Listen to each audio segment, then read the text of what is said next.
Здравейте, казвам се Христалина Илиева и другия месец ще стана на 42. Обаче, редовната ми шега от 20 на години е, че съм на 25.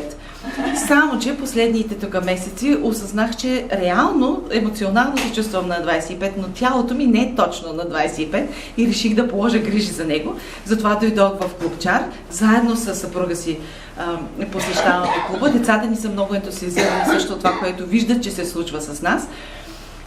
Че сме тонизирани, намерихме много нови приятели, намерихме начин, по който да изградим нови навици в живота си. Това е нещото, което на нас ни липсваше, защото не искаме да сме зависими от лекарства, не искаме да сме зависими от диети или от неща, искаме да изградим навици, искаме да живеем здравословно, да гледаме правнуци един ден и искаме да знаем, че сме положили усилия за това да имаме най-доброто, което можем да имаме за телата си, за живота си и да се грижим за това, което Господ ни е подарил.